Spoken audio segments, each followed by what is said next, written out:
So thou, O son of man, I have set thee a watchman unto the house of Israel. Therefore, thou shalt hear the word of my mouth, and warn them from me. Have no fellowship with the unfruitful works of darkness, but rather expose them. Coming to you from an undisclosed location in Middle Tennessee and examining current events from a biblical perspective, this is Bible News Radio with your hosts, Randall and Stacy Harp.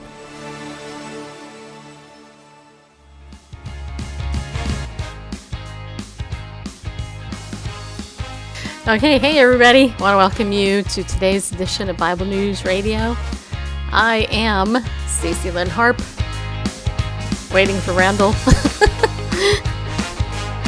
to say hi. Hi everybody. We're going to look at some headlines of the day today, and we're going to talk about some cool stuff. So hi to Melanie and Steven. I see you guys there in Periscope. Hi everybody. Yep, I'm trying to... My phone is like close to dead, so I have to keep it plugged in. By the way, thank you guys for sharing this out, if you don't mind. Also, I want to thank all of you who are on Facebook. Thank you guys for watching the replay. Hope you guys leave me some comments and stuff, and share it out, by the way. Appreciate it.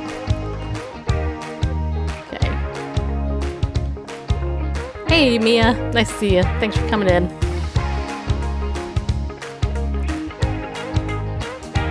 Usually it's the guy who's waiting. Yeah, well, that's true actually. Hey Mia, nice to see you. There we go. Boy, there's a long delay. Alright, as you know, we take this first couple of minutes to welcome everybody to the show. You guys can share it out. We gotta let Facebook and Twitter and all those places roll it out. Let's see here.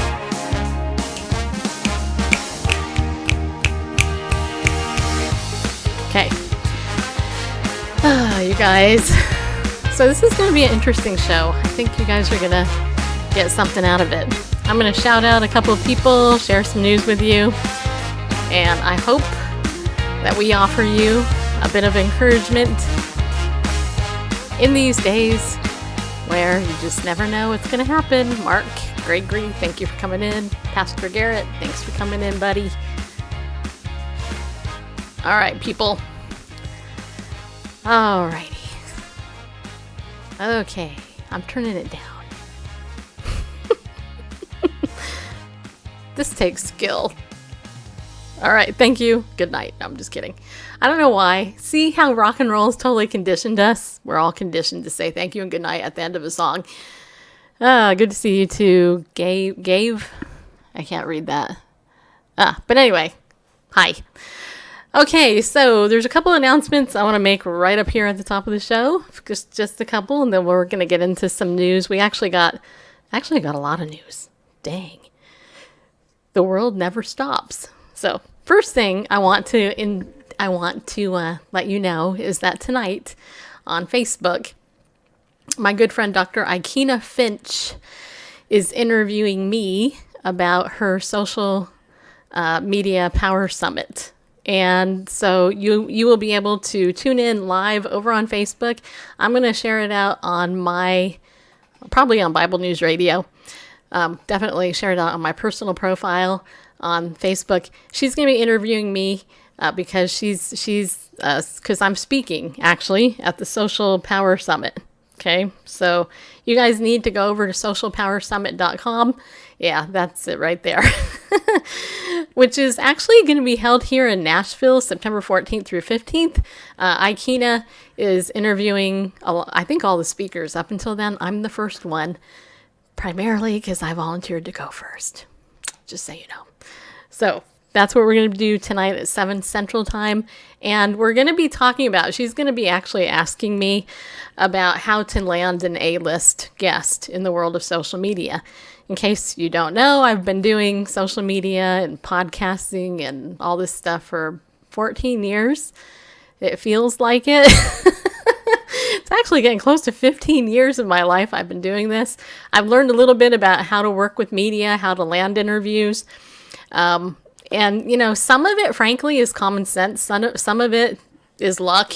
And some of it is actually, learning the ropes and figuring out how to do stuff. So So if this is something that you as a broadcaster or a blogger or something like that, you're trying to figure out who you can land as a guest, how to do it, then you're going to want to tune in tonight, because I'm going to share with Ikena some of the stuff that I've done, and and answer her questions, whatever they might be.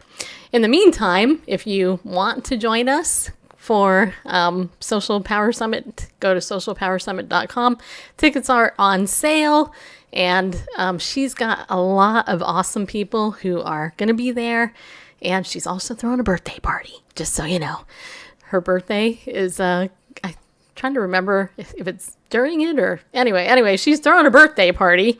And I heard from her, actually, that my birthday is also going to be celebrated at her birthday party, because my birthday, my 50th, is actually right around the corner of hers. So that's going to be kind of fun. Oh, there. Okay. How many of you like to get nice mail instead of, junk mail? Well, today, my friend Rihanna, who has an Instagram page, Rihanna, I actually discovered on Instagram, I don't know, last year. I can't remember. But anyway, she's an artist. And I bought some stuff from her because she was actually a really good artist. Anyway, she painted this here, and she sent this card to me. And it's absolutely beautiful. And it actually came on a good day today. So Randall will show you how you can get in touch with her and follow her on Instagram. She's a believer. She's so sweet too. By the way, I just have to tell you. She actually sells stuff on Etsy. She did this. She does calligraphy and stuff. Be still and know that I'm God. And she did a rose. Her talent is amazing. To me, because this is so not my talent. My talents do not lie in this area. And then a pink flamingo, which I think I might send to my friend Vicky. Vicky Hankey. She loves flamingos. So Vicky, if you see this, you're going to get this in the mail. I'm going to send that to you because she loves flamingos. And did I show you the name? My name, it's spelled with no E. A lot of you guys always put an E in. Do I ever tell you there's no E in my name? It always cracks me up too, because my name's on the banner. But people put an E in it anyway, but that's all right. All right. Yeah, isn't it nice? So anyway, Randall, you want to put up her Instagram page? Just did. Cool. And so if you want to follow Rihanna on Instagram, go for it. She is so sweet. And often she'll do this type of thing. She'll actually send out just samples and stuff to people. You can look there. Everything on her Instagram she did. And she does mixed media and other things. And she's a Christian. She shares her faith a lot. She's very cool. She's beautiful too. I think she's a sweetie pie. And she lives in Florida, just so you know. Yeah. So there it is. Stephen, your birthday is this Saturday. Happy early birthday to you. Glad that you're there. And who else just came in? I was trying to see who else. Diane. Diane is there. Tony, welcome to the show. All right. So this morning, my husband came in to the bathroom when I was in there, making myself look awesome. That's a joke. And he informed me that one of our best friend's brother died today. And just so you know, I'm still a little bit in shock over it, because the guy was 42 years old, and he leaves behind his parents and his brother. Imagine if you had a sibling and they were going to die, of course. So I know some of you're actually in that situation, but this was sudden, apparently. And, it actually made me think of a couple of things. Number one, on this show, we're always talking about eternity and about our faith in Christ. To be absent from the body is to be present with the Lord.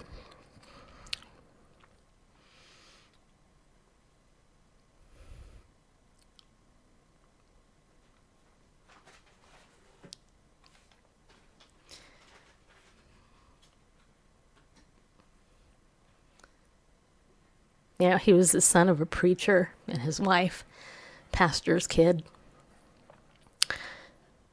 So you never know.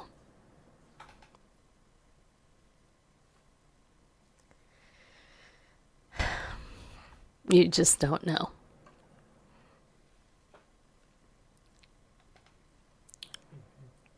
You don't. I mean, you don't, and it's weird because the older you get, the more death seems to be looking at you in the face. I mean, my dad will be 90 on the 17th.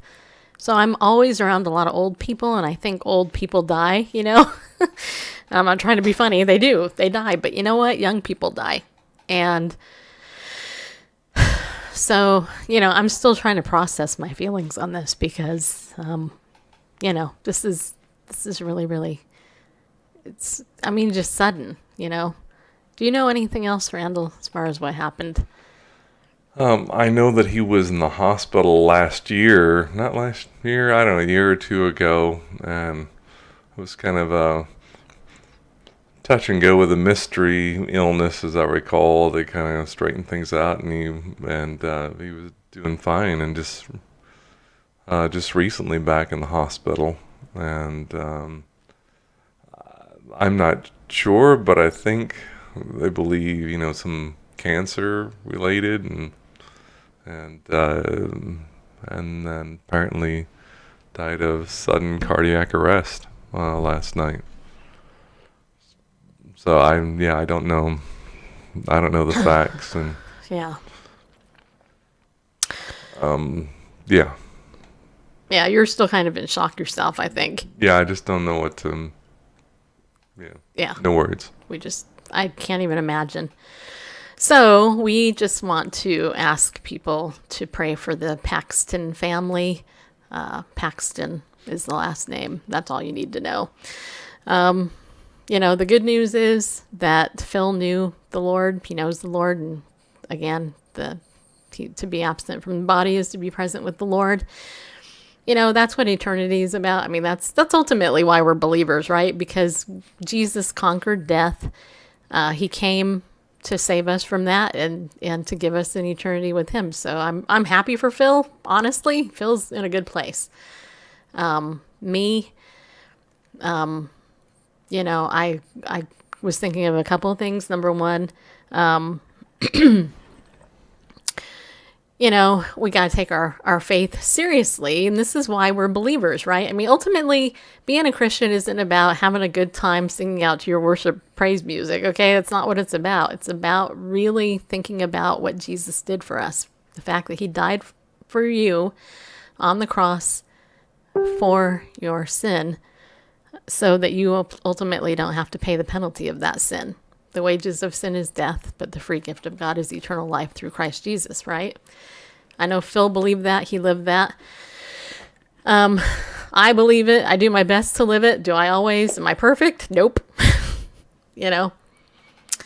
But the other thing is, I think that the practical side of me is this reminds me why you should get a will done. And, and we've been talking a lot about Legal Shield lately because that's basically my side job at this point. And so I want to remind you that if you have not gotten your will done, because your will isn't for you, it's for those you're going to leave behind. I happen to know Phil had a house and, I don't know if he had a will, but what I can tell you is that you should get a will done. And Legal Shield can definitely help you do that. And there's a lot more to Legal Shield than that. But, if you haven't gotten in touch with me yet so I can actually tell you a little bit about it beyond what we're putting in here, please take the time to do it. Because you know what, you guys, and we say this all the time, you're not guaranteed tomorrow. You're just not. My friend Hal is completely crushed and brokenhearted right now, and there's nothing I can do about it. But what I can say is that, be smart, take care of yourself, your family, your loved ones by getting a will done. You can do it really, really affordably. And by the way, if you are already one of my Legal Shield clients that I've signed up, make sure you do your will. I found out 3% of the people that actually sign up for Legal Shield to get a will done, don't do it. So you guys just do it. Make a point to get it done this week. You can do it on your phone. That's how easy they've made it. There's questions right there in your app. Go in there, answer it, shoot it off to your provider attorney. They'll get it printed up and taken care of. It'll be all legit. And then in the event that you actually die suddenly, there's a will that your will quote will be done because you put it in writing, right? Otherwise, the estate people get to do it, and it's just not good, right? I mean, Randall and me, we got to do our wills, and we have property. We got to figure out who we're going to give it to. Just so you know, I have an idea, but we'll talk about me and Randall. We'll talk about that later. Anyway, so I don't want to talk about that the whole time, but I do also want to bring up some news stories. So let's just jump into the news, okay? And then we'll talk about some other stuff having to do with how we can help you out. Louise said, "I'm so sorry, I can relate right now. My dad's 71, my best friend, and I just can't stand the thought." I can't either. Probate is not fun. That's right. Well, my dad, he's going to be 90, and I suspect he'll die within the next decade or so, give or take. And he has Legal Shield. He has a will. And I'm not looking forward to that day. When it happens, you'll know. But I will say that at least I will have those affairs of his in order. Just because somebody's got to do it. That's me. So, all right, but let's look at this thing with Trump. I know the breaking news for Trump has been that everybody is freaking out about the Supreme Court nominees, which I laugh about because people are going to hate Trump because they feel like it. I mean, they don't have to, love him, but the man has an opportunity to put some people on the Supreme Court that hopefully can overturn, some of the evil decisions the liberal Supreme Court has done. So over on religionnews.com website, it's actually RNS service, our religion news service. There's an article titled "Trump's Possible Supreme Court Nominees: The Faith Factor." Just so you know, Religion News tends to be a pretty balanced site in terms of bias. They don't lean left, and I don't think they really lean right. I think that they, I'm trying to get back into my thing so I can see. I think that they lean pretty much, in the middle. So let's look at the article. It says here the 4 judges have been on the legal world's radar since they appeared in November on a White House list of potential Supreme Court nominees, which Emily McFarland Miller at EM Miller Writes on Twitter has cited in that here. And it says here they are all really incredible people in so many different ways, academically and in every other way, according to President Trump. The president is expected to nominate one of them on Monday, that's today, July 9th, to replace Supreme Court Justice Anthony Kennedy, who announced his retirement last week. Now, just because I can, and I don't know if it's been done. Okay. I just want to make sure.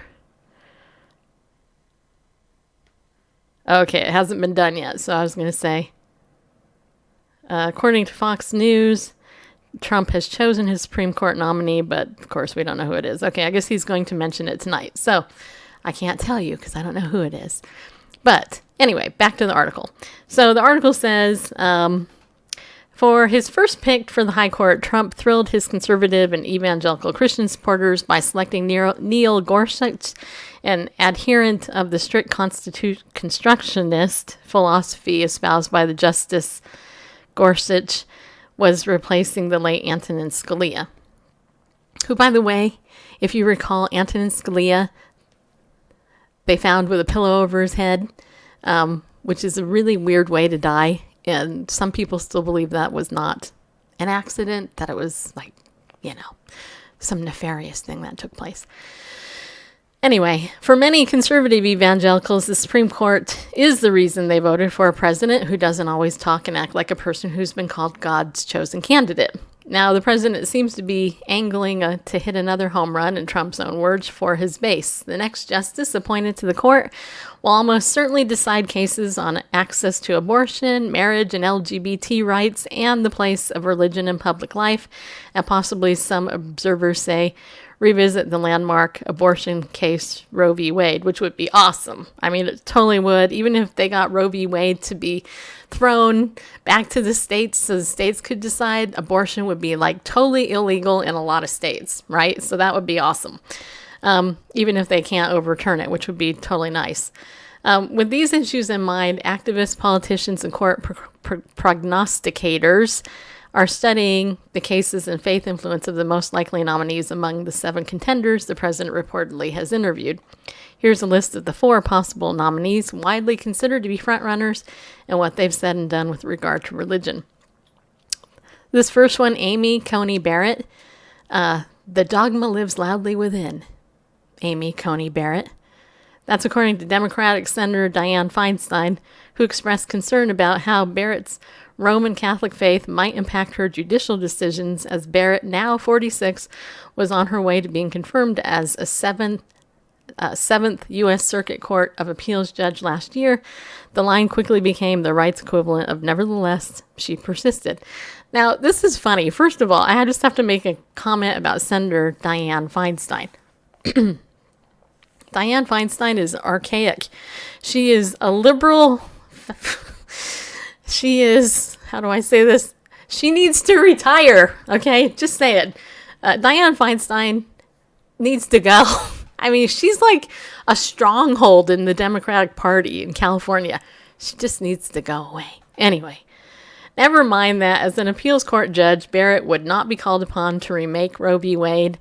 Feinstein seemed to be looking forward to Barrett's possible ascension to the Supreme Court. She wasn't alone.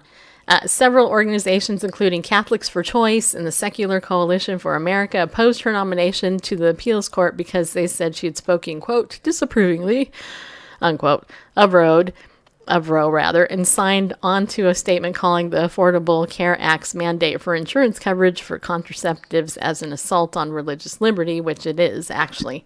Raised in Louisiana, Barrett is a former professor of law at the University of Notre Dame, where she earned her law degree. She also clerked for Scalia, a fellow Catholic. She directly commented on the issue of capital punishment and on religion as an influence on judges in a 1998 Law Review article. Wow. The nerve. Catholic judges, if they are faithful to the teaching of their church, are morally precluded from enforcing the death penalty, she wrote with her co-author John H. Garvey, now president of the Catholic University of America in Washington, D.C. The article, which was grappling with the ramification of Pope John Paul II's condemnation of the death penalty in most cases, admits that the question is complicated. It concludes judges cannot, nor should they try to align our legal system with the church's moral teaching whenever the two diverge. They should, however, conform to their own behavior to the church's standard. The article also cites Article 6 of the Constitution to argue it seems plainly inconsistent to suggest that Catholics, simply by virtue of being Catholics, are disqualified from serving as judges. I mean, how does that even make sense? President Kennedy was Catholic and he served as the president. So why would a Catholic be stopped from being a judge? That's just stupid. Barrett has been reported is no ordinary Catholic. Oh my gosh, she has been associated with People of Praise. Oh no, the horror of it all. A group founded in 1971 that is part of the Charismatic Renewal Movement. People of Praise has raised red flags for many, with rumors of a lifelong oath of loyalty and a system by which members are paired with other members to help them stay faithful to the group's tenets. We wouldn't want that, would we? Those partners for female members are called until the work took on dystopian associations, handmaidens. One anthropologist who studied the group recently assured Slate it's not a cult.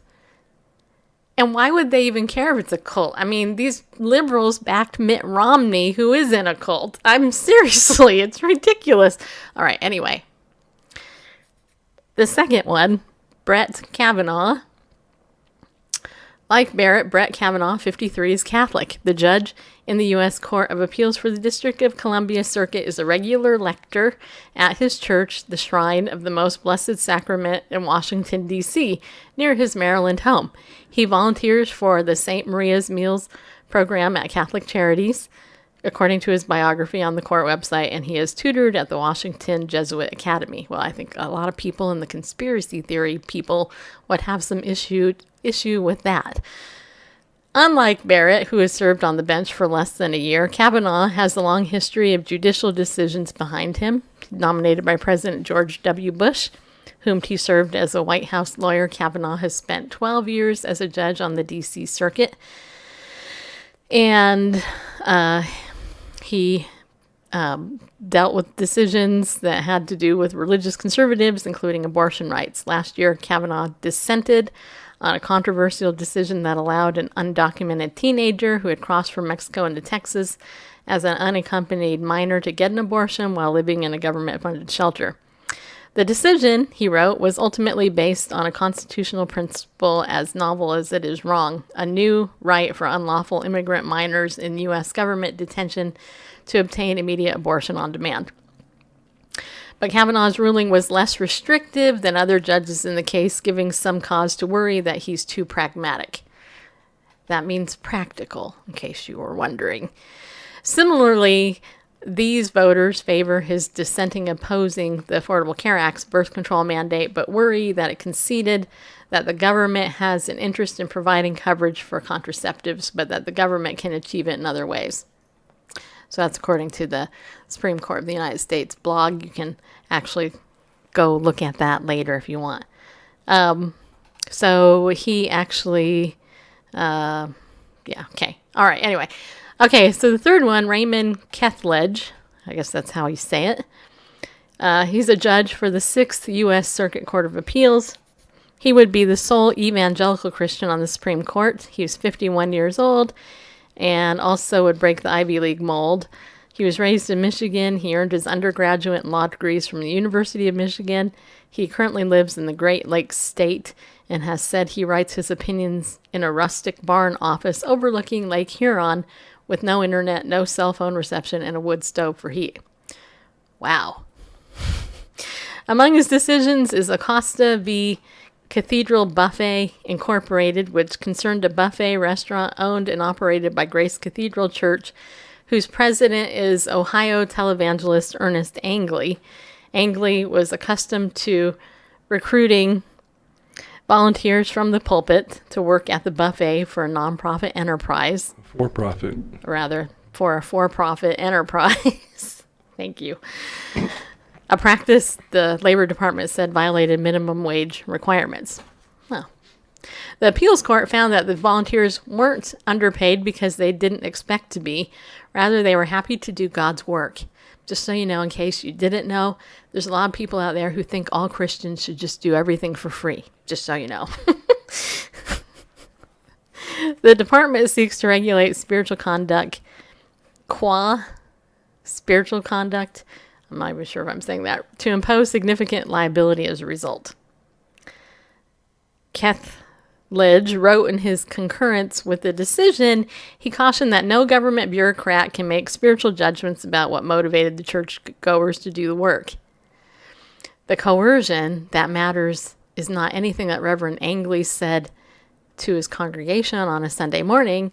What matters, rather, is the department's own attempt to coerce religious leaders of any faith not to exhort their followers on spiritual grounds to engage in conduct that is otherwise legal. He ended with the words, "The power of a federal agency is no more than worldly. The department should tend to what is Caesar's and leave the rest alone." That seems to be a reference to Jesus' words in Mark 12:17. Render to Caesar the things that are Caesar's and to God the things that are God's, just so you know. He also co-wrote a book on leadership called Lead Yourself First, Inspiring Leadership Through Solitude, about the importance of reflection that draws on the examples of many leaders, including people like Martin Luther King Jr. and Pope John Paul II. And he also clerked for Kennedy, practiced law for 15 years, and he was described as a service business. Just so you know. Yeah, these are horrible qualifications for Supreme Court judges, I think. Don't you think? Hi, Shannon, over on Facebook. All right, I'm going to look at some comments, see if any comments came in over on Periscope. I'm going to go here. Okay, somebody's in the UK. That's nice. You're against the death penalty, even though you're not Catholic. I agree with you. No religious requirement.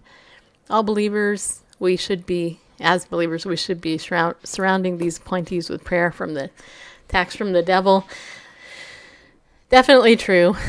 For sure. Is that it? I guess that's it. Okay. Yeah. Well, definitely we need to be praying for him for sure. All right. So the last one is Thomas Hardiman, who has the nerve to smile for this picture. I love captions. Judge Thomas Hardiman smiles during a meeting in Philadelphia on March 8th, 2017. Look at me. I'm smiling. Okay, so this is the second time Hardiman, who's 53, younger than Bareface. Mm-hmm. Yeah, he looks older than I do, but... No, he doesn't. Okay. I don't think he does. I have this I think opinion to myself. If you have... You want to put yourself next to him? I think you look older than he does. But you wouldn't if you didn't have your beard. Just saying. If you didn't have your beard, you would look younger. Yeah, I still got some brown hair, and when my hair is wet, it looks brown rather than all these gray highlights. And anyway, I'm looking at these guys. One in 51, the last one, this guy 53, and I'm like, hey. One is 46. Yeah, the 46, woman. 51, 53. Definitely different than the current makeup. Yeah. Well, Ginsburg, she's retiring, right? I hope Age so. 80, whatever. 500 in dog years. Okay, so this is the second time Hardiman, 53, has made the shortlist for the Supreme Court. Judge on the 3rd U.S. Circuit Court in Philadelphia. He was runner-up last year when Trump ultimately chose Gorsuch to fill Scalia's seat. He is also a Catholic. He attended two of the most prominent Catholic universities in the U.S., Notre Dame University and Georgetown University for law school. It says here that he'd bring some educational diversity to a court full of Ivy League graduates. Like, that really matters. I mean, seriously, what school you graduate from, who cares? Right? Mm. I mean, my education, I went to Vanguard University of Southern California. I got my master's. Just so what? I'm just as good of a therapist as Biola University graduates. But whatever. Anyway, who cares about that? Trump reportedly finds his personal story compelling. He was the first in his family to graduate college, which he funded in part by driving a taxi. That's a compelling story for sure. He hasn't ruled on any major abortion cases, though in 2010 he did join an opinion overturning the conviction of a man who was arrested while leading an anti-abortion, aka pro-life demonstration near the Liberty Bell in Philadelphia.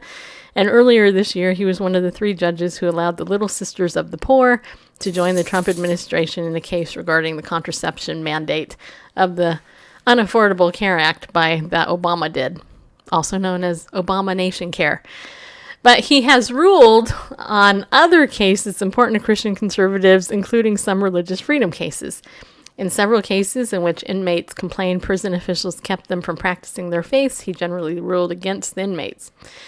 In a 2008 case, he dissented with the court's decision against an evangelical Christian family in which the mother was invited to her son's kindergarten class to read his favorite book to students as part of his All About Me presentation, and then prevented from doing so when the child chose the Bible. So in other words, this guy supported the kid.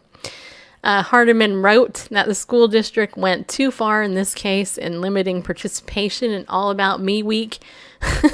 I'm sorry. When me and Bareface were kids, there was no such thing as All About Me week. Seriously? Who makes this up? I don't know. It seems in my day, Shani. I mean, we were teaching children to be members of a community, of a society, and be contributors to that society. And the important thing was all about the society in which you live in. I'm a child of the 60s, and just prior, probably less than a year. Well, I don't know, a couple of years before my birth. President Kennedy said, "Ask not what you can do for what your country can do for you, but what you can do for your country." And that was pretty much the prevailing attitude at the time. Yeah, there was definitely no all about me week in kindergarten.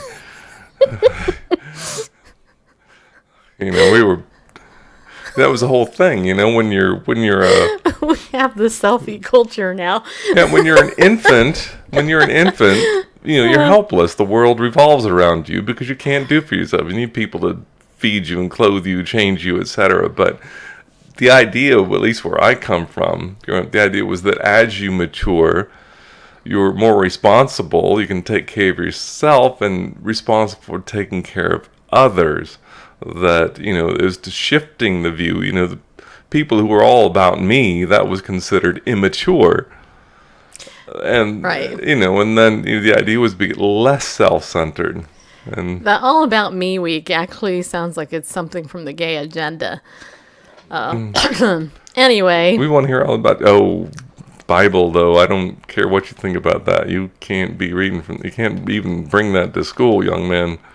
So in a second school-related case argued in 2012, in which a fifth grader was not allowed to hand out flyers to her classmates, inviting them to a Christmas party at her church, Hardiman joined a panel siding with the student and affirming a lower court decision ruling against the school district. So it's interesting that, so in other words, this candidate, Thomas Hardiman, who so totally looks like a lawyer and a politician, because he is a lawyer, actually. They're all lawyers. No. Anyway, he actually would be one, based on everything I've read, that I think I would vote for. Just so you know, Patriots United. Hello, thanks for coming in. Okay, so that's the thing, and I guess tonight there's going to be the big decision. We'll see who it is. We'll see who the inclusiveness of Trump is, because Trump is so awful, as you all know. Just so you know. I'm being sarcastic, just so you know, okay?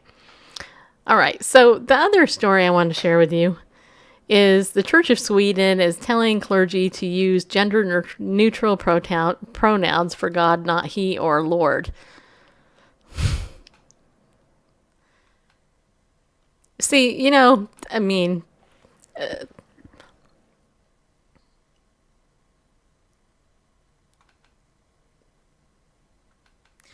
I always find it interesting how the devil decides that he wants to pick on God.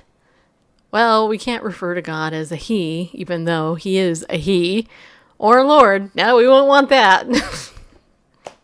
Okay, let's read the article. Magnus, if you watch the archive, this story is for you. The Evangelical Lutheran Church of Sweden has told clergy that they need to start using gender-neutral language when referring to God and avoid masculine terms such as he and Lord. The Associated Press reported on Friday that the guidance was issued in an update to the church's handbook that deals with terms of language, liturgy, hymns, and other aspects. I'm sorry, the church's handbook should be the Bible, don't you think? Okay, that's just my opinion as the host of Bible News Radio. Archbishop Antti Jackalin, who heads the former state church of Uppsala, explained that there had been internal discussions for clergy to start using more inclusive language as far back as 1986, way back in the olden days. Theologically, for instance, we know that God is beyond our gender determinations. God is not human, this person asserted. Critics such as Christer Palmblad, an associate theology professor at Sweden Lunds University, told Denmark's Kristelig Dagblad newspaper, however, that such a direction will undermine the doctrine of the Trinity and the community with the other Christian churches. You think? It really isn't smart if the Church of Sweden becomes known as a church that does not respect the common theology heritage. The Church of Sweden has 6.1 million baptized members in a country of 10 million, but many of those are nominal believers who recently have been leaving the religion in record numbers. The Local, that's a paper, reported that as many as 90,000 members left the church in 2016 with their main reason cited as no longer believing in God.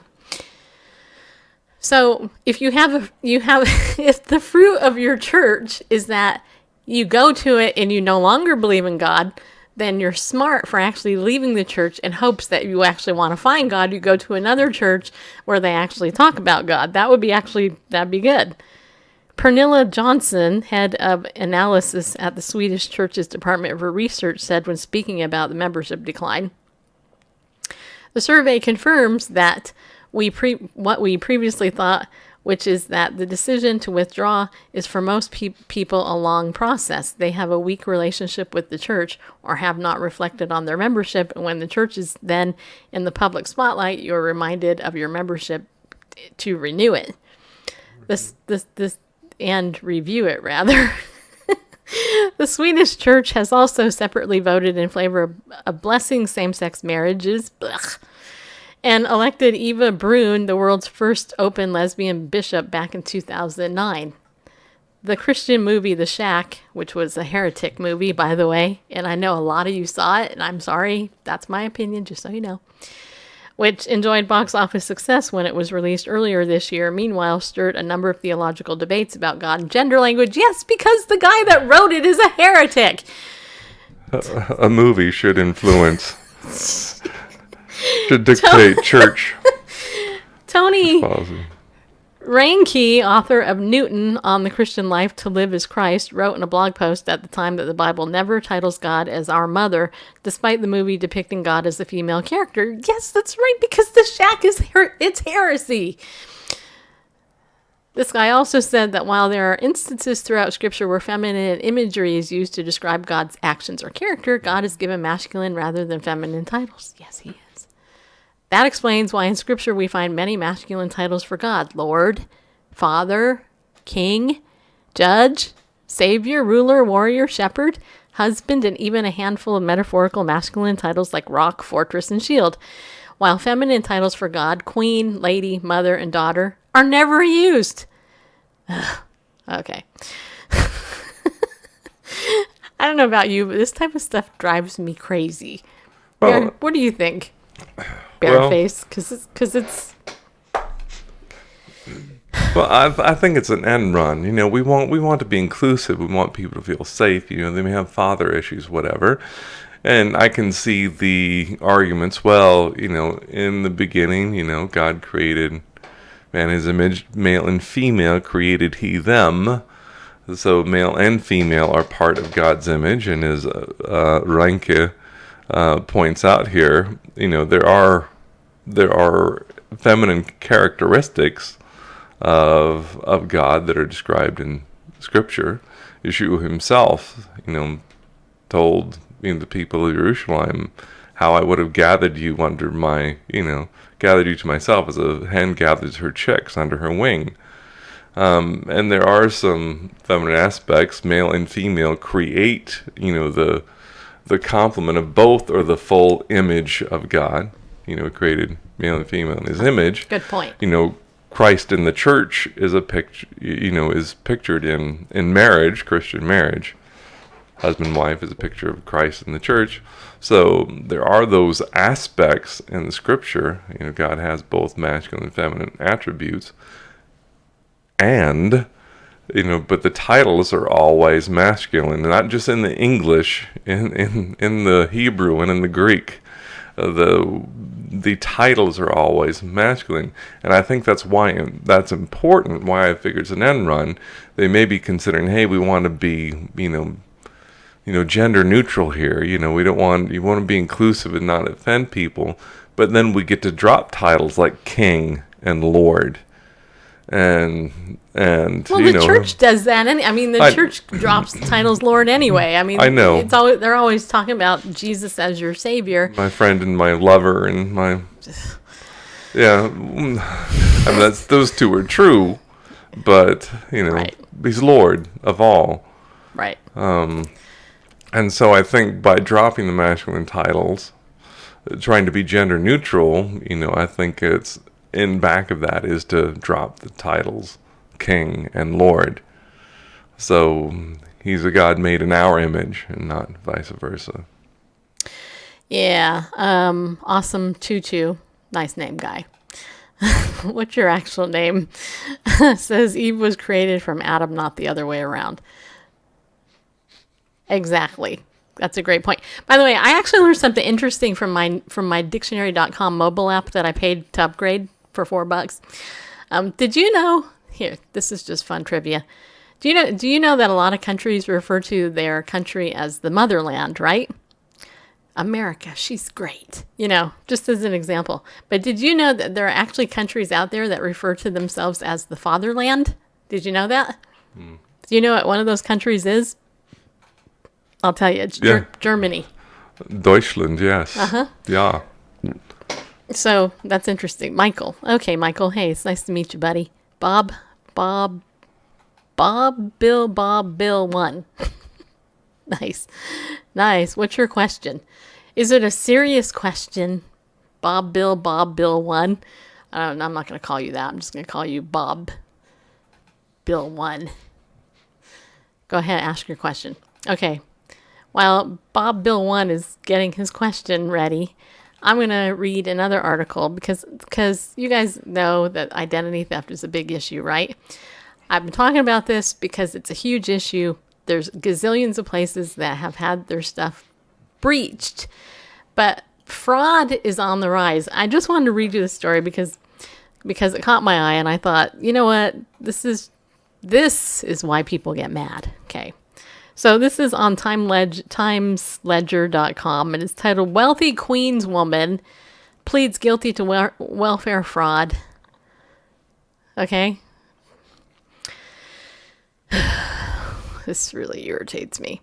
So, a wealthy Queens woman pleaded guilty last week to charges of stealing more than $167,000 in welfare benefits by concealing her annual household income that was close to $225,000, the Queens District Attorney and the State Inspector General said.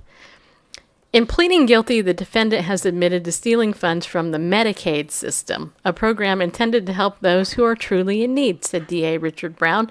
We will continue to work with our law enforcement partners to stop those who would cheat the system for their own benefit.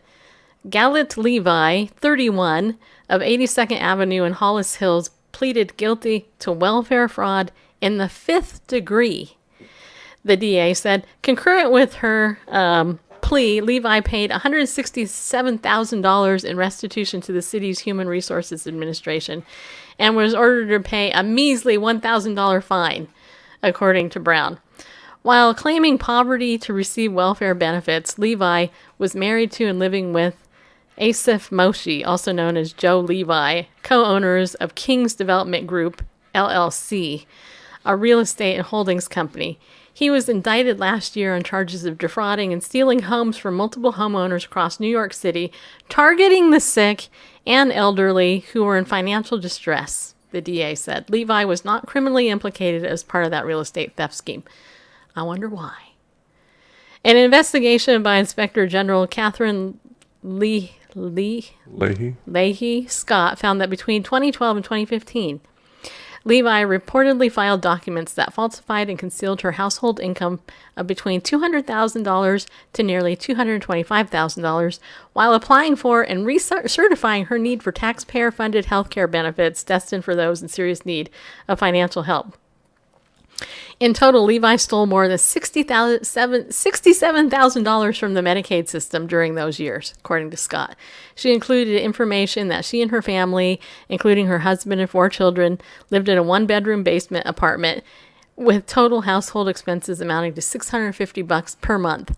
During the time period involved, Levi also concealed the fact that she owned a rental income property in Flushing. The defendant's audacious abuse of the welfare system to unlawfully enhance her lifestyle has earned her a criminal conviction, said Scott. I will continue to use all of the resources at my disposal and work tirelessly with my law enforcement partners to protect public funds meant for those in the most need of financial assistance. You know, there are people who are working 2 or 3 jobs trying to earn money so that they can pay minimal expenses like food and shelter. And then you got scoundrels like these people who are ripping the poor off and the elderly. And it's people like this that are messing with our system. It really, really irks me, because it's not just when somebody commits fraud like this, it doesn't just impact them, you know? And anyway, one of the things that Legal Shield does with their identity theft is they actually monitor all this, all your different stuff. Your social security, your passport, your driver's license, your email addresses, your bank accounts, your credit cards, and there's more stuff that they monitor. And for the individual, it's $9.95 a month to get that. So if that's something that interests you, please contact me. I'll set up a consult with you and we'll get you protected. Because you know what? People like that person, they have a blatant disregard for the law, obviously.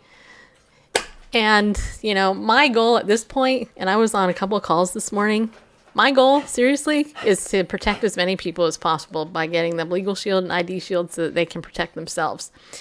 Because you know what? Nobody else is going to do it, and it's just getting darker. People, they're doing everything that they can to do that. Patriots United, Paul, thanks for coming in. And okay, let me go back. I think there was a question. I don't know if it was a legit one or not. Let's see here. Okay, so Bobby, so the question is, if God created an Adam and Eve, would they be considered brother and sister? I've actually never heard that before.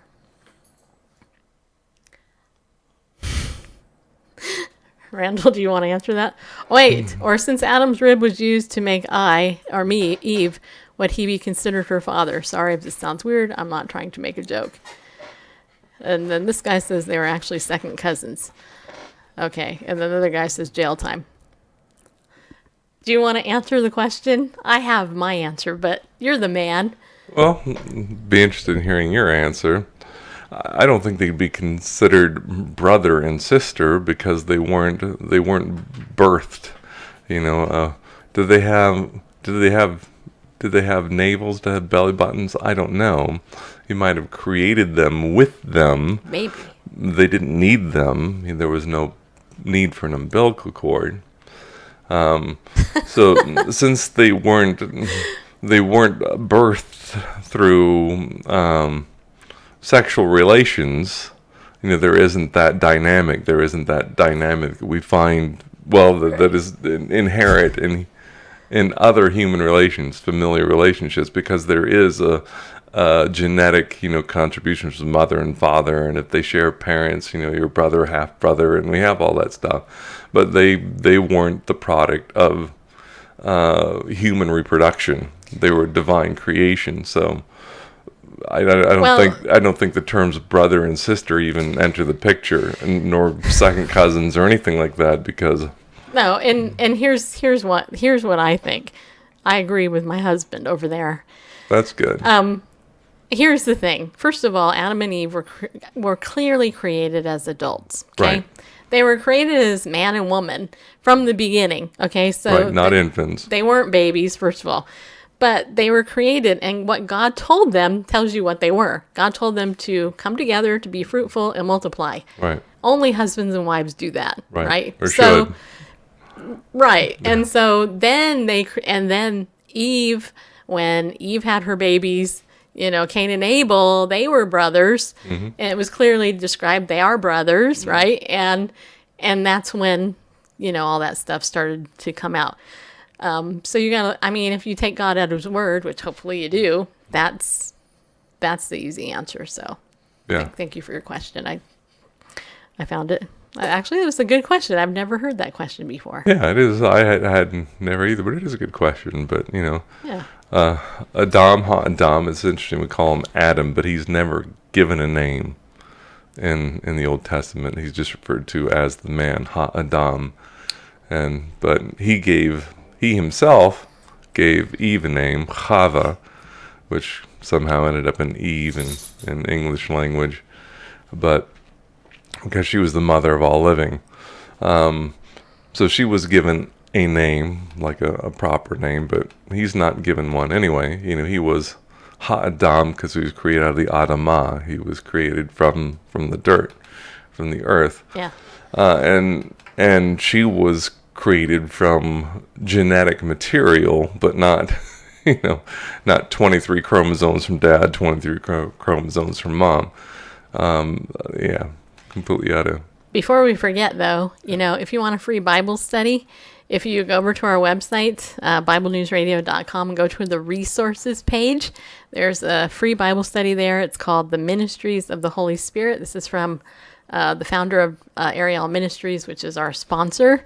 You guys can download that Bible study. That will actually give you some good, solid biblical stuff, info, good biblical content, which you can actually build your faith in. So I would encourage you to download that. I would also encourage you to get a copy of the unabridged version of The Life of the Messiah, which is also on the page. If you scroll down, it's down to your lower left.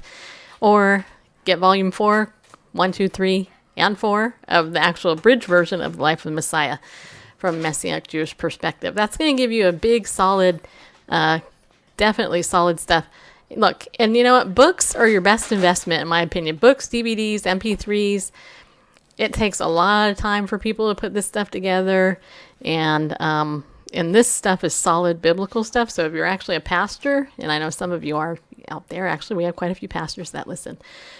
I would encourage you to get it and use it, to mentor and disciple yourself from some good, solid stuff, not some of the fluffy junk that's out there that's pablum.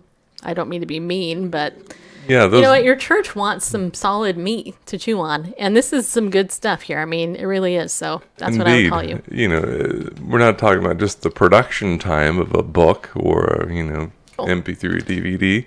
The years of study from the person giving the information, their years of personal and academic study, and to get that for just dollars, really, just a few dollars. Well, it changed my relation. It changed our walk. It really did. It strengthened it for sure. Don't forget, though, you can also go to ariel.org and save 20% on anything in the store, which is a good deal too. In fact, all those books, those are like $40, $39, something like that. 20% off. That's a good deal. It's a good deal. So Bob Billy says here. Wait, hold on a second. Thank you for your view of this subject. I followed you all more to hope to learn more. So cool. And Melanie says, now I'm wondering why God used a rib from Adam instead of making Eve like he made Adam. Well, we don't know, but I can say that I think we can kind of read into the text why he did. I think it's because Totally. Because when Adam was looking around at all the animals, and the animals didn't give him what he needed, which was the companionship. And so what better way to make another human than to take the rib out of the man and then fashion? I mean, why start from scratch again? Not that God couldn't have, but I think it's just a way that he decided to take the human he made and fashion the woman, which, we are the crown of his creation, in my opinion. We're the last. Women are. And God made woman for man. I mean, that's, we are the man's helper. Ask Bareface. I help him all the time. No, I'm just kidding. But it's true. I mean, and I think that's my opinion. But anyway. Genesis 2:23 and says, yeah. Adam said, but if we look at the Hebrew text again, the man said, this is now bone of my bones and flesh of my flesh. She should be called woman or Isha, because she was taken out of man, Ish. But if she'd been also formed from the dust, then it wouldn't have been the same sort of relationship. It would have been two of the same, but this was bone of his bones and flesh of his flesh. There's a more intimate relationship. The two belong together, not just not a colleague in the same environment. There's a natural and, I dare say, supernatural affinity, a connection. Isn't it interesting that when God made animals, he didn't do that, though? It wasn't like he went and made a dog and said, oh, I'm going to go ahead and take the flesh of a dog and like then make a cat, right? He didn't do that. But again, and yeah, if you look at transhumanism and the chimeras that are being made with, the mingling of the flesh of a dog and a rat or whatever, you get this weird creature. Yeah, I don't know if you saw that other story from Sweden about the children's books using the trans species to promote transgenderism. No, the horse dog and stuff like that. Anyway. Yeah, well, we might have to talk about that later. Tomorrow on the show, my guest currently who is scheduled is Julie Royce. She actually used to host a radio show over on the Moody Radio Network. She's going to be our guest tomorrow. She actually recently lost her job because she was a whistleblower. She had exposed some dirt at the Christian University over there in Chicago with the leadership. So she is coming on our show, and I'm looking forward to it because I think she's going to say some stuff that maybe you don't know. I know for sure. I don't know it. So I'm looking forward to having her on tomorrow. So join us tomorrow at 4 o'clock Central Time. Thank you in advance for, coming. And I also want to thank you for being here for the show today. You guys, I really appreciate it. And also ask you to share it out again if you don't mind. Thanks for being a part of our audience. We really appreciate it. Don't forget, pray for the Paxton family. And tonight, if you're available at 7 Central, Dr. Ikena Finch is going to interview me about her summit. And I guess she's going to ask me how to get good guests. I've had like Dr. Ben Carson on the show, Amy Grant, John Kasich, Duck Dynasty family, lots of famous people I've had on the show, and she wants me to tell people how you can do that if you want. So, thanks for tweeting that out, Patriots United. Appreciate it. So, So thank you again for that. Am I forgetting anything? Oh yeah. The last thing I always forget. It's usually the something I should totally remember. It's going to be on her Facebook page. If you want to donate to Bible News Radio, then you can also do that at our website, BibleNewsRadio.com. Go there, become a pillar of the community. I'll go ahead and send you the thing here. The July giveaway. Once you donate, say you're a pillar, I'll just send you the audio piece that I put together for July, and an email after I do that. So, and of course, thank all of you guys who are doing that already. Totally appreciate it. You guys rock. All right. So people, be bold, stand up, and go with God because he loves you. And if you need anything, you know where to get me and Bareface. We're here to serve. So, thanks for getting in touch with us, and we'll get in touch with you. We'll see you tomorrow or later tonight.